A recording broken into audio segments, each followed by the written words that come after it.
Здравейте хора! В днешното видео ще видите как се монтират и демонтират клапаните, как се портва главата, как се шлайфа, после как се напасват клапаните и как се монтира на двигателя. Преди да започнем, искам да благодаря на всички, които гледаха предишния клип. Наистина не очаквах да има толкова интерес. А сега нека да започваме с свалянето на пружините. Това е инструментът, който се използва за монтиране и демонтиране на пружината.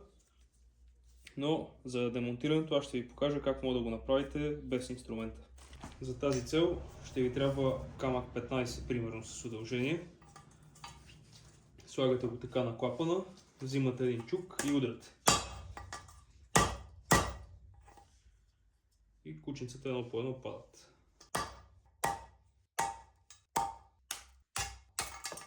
След като сме свалили всички пружини, може да преминем към свалянето на клапаните.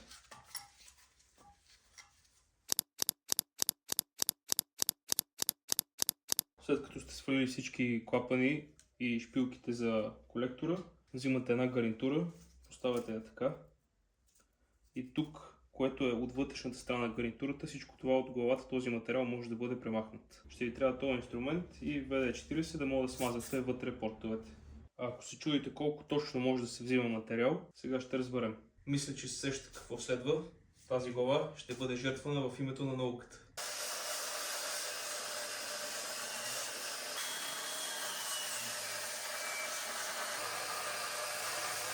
Това е главата разрязана на две. Тук се вижда изпускателния порт и стената, която не трябва да се пробива, понеже ако се пробие тази стена, ще бъде спукана главата и ще влиза вода в изпускателната система. Тук е около 6 мм, така че спокойно 3 мм могат да се вземат без да има никакъв проблем. Тук това, което разделя двата порта, е тънко и почти не трябва да се бара. След като вече знаем колко материал може да се взима, започва бавният процес на портването.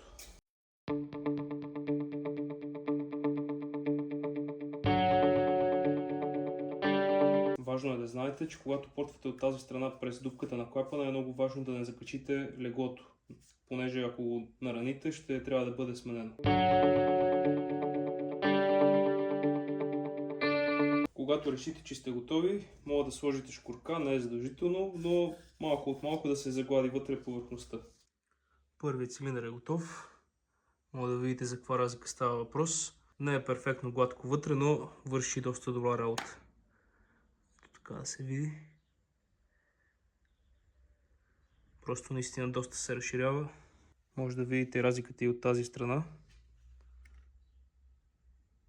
Сега да продължаваме с другите 5 цилиндъра, като горе-долу за един цилиндър отнема 1 час да се направи.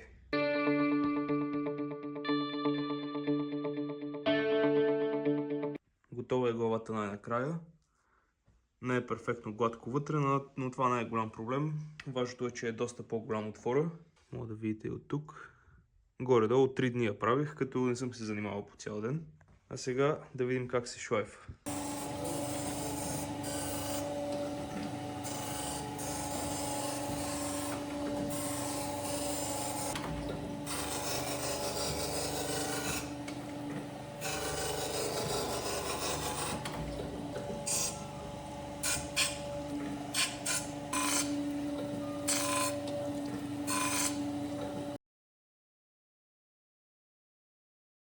След като е шлайфа на главата, е време да се напасват клапаните, но преди да ви покажа как става това, ще ви покажа няколко кадъра от портването на изпускателния колектор, понеже трябва и той да се портне, защото иначе няма смисъл да се портва само главата. Това е изпускателният колектор и също така в началото ще използваме оригиналния. Просто от изхода ще има една тръба, която се обръща нагоре и ще седи турбото на нея. А в бъдеще мога да мислим нещо и за плетен колектор, но за този момент ще е това.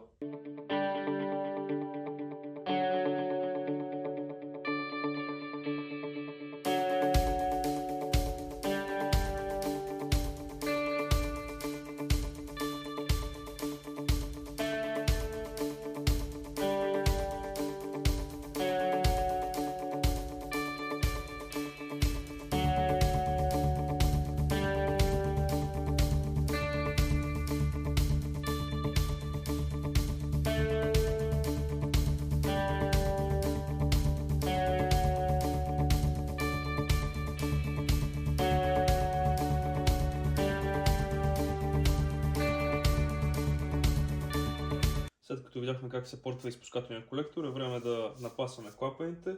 За тази цел използвам този инструмент. Трябва ви паста за шлайфане. Взимате клапана и ето по този начин нанасяте по него.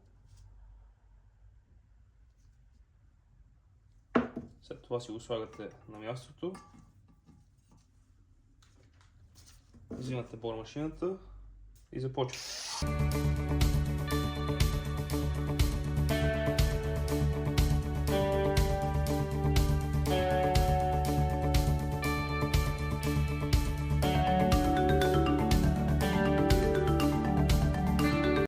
След като сте готови, може да видите разликата между готовия и неготовия.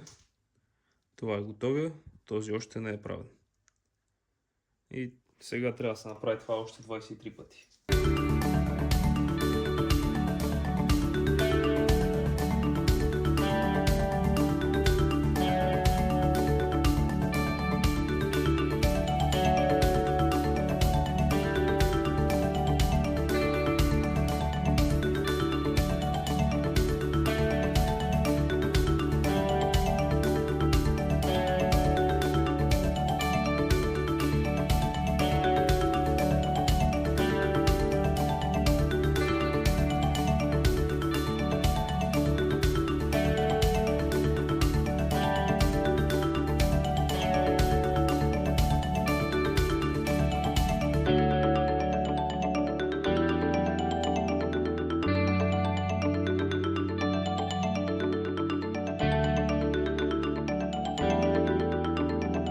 След като сте готови всички клапани, е желателно да се провери дали някой изпуска.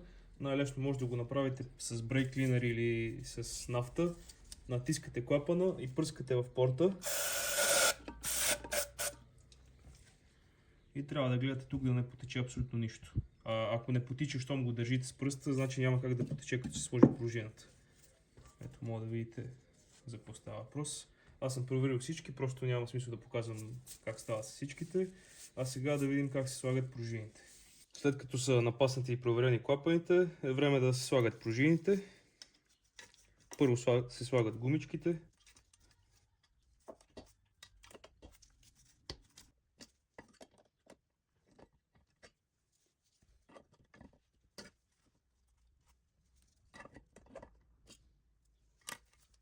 След като са сложени гумичките, е време за пружините. Пружините, които използвам за изпускателните клапани, са с 35% по-твърди от оригиналните, което е напълно достатъчно. А на смукателните клапани си използвам оригинални пружини, меки, никога не съм имал проблеми, на другите ми коли съм карал така. Така че и тук така ще правим. След това се слагат тези шайби.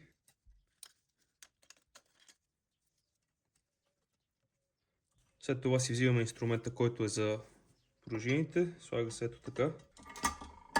Шпилките се завиват на местата на петите за разпределителните валове. И започваме равномерно да затягаме 4 гайки.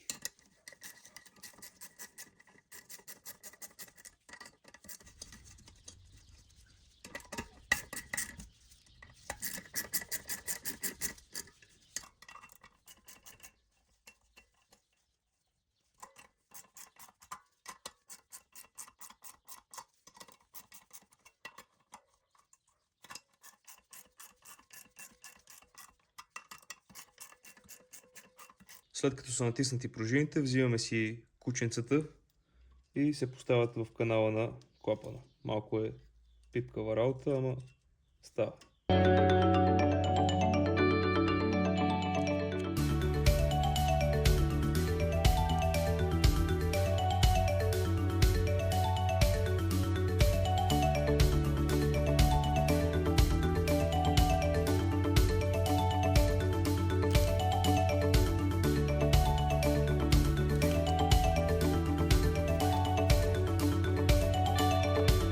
След като са сложени, започваме да развиваме гайките пак равномерно.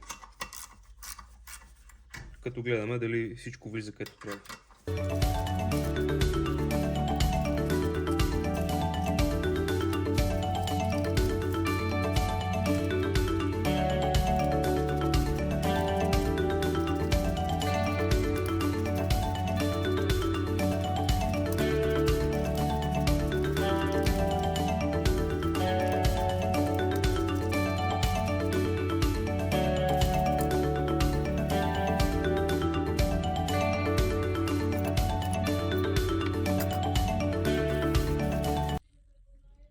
Ето така трябва да изглежда всичко след като е готово. И се повтаря също за всичките клапани. Готова е главата.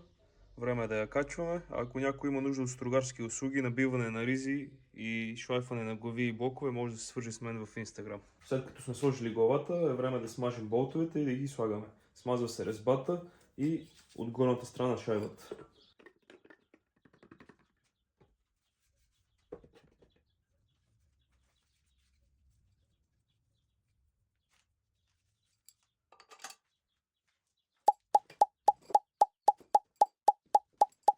Преди да продължим, искам да кажа няколко думи за болтовете.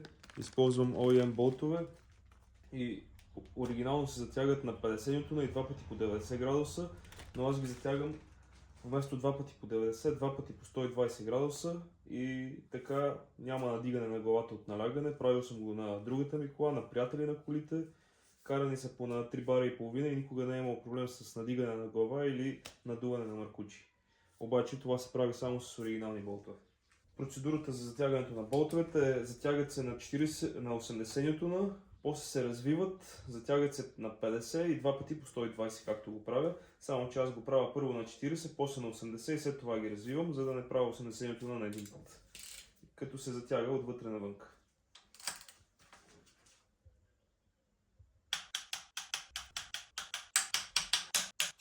След това, като се развиват отвън навътре.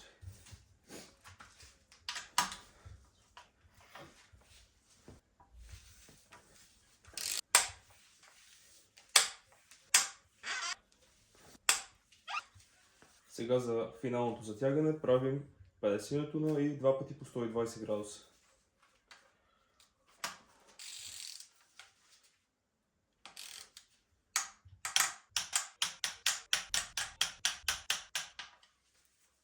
И също това, което правя, след като съм затегнал всичките на 50 нютона, минавам по още един път да проверя дали случайно някой се е разхлабил при затягането на другите, въпреки че не би трябвало.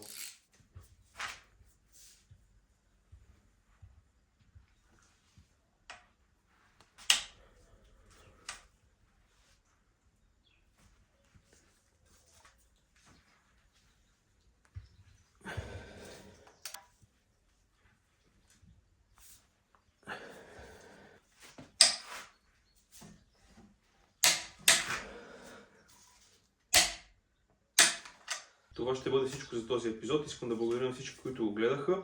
А в следващия епизод ще видим как се монтират разпределителните валове, как се зацепва веригата и как се побългарява капака на клапаните, защото има ли истински проект, ако няма нещо побългарено. Не. Това ще е за сега и до следващия път.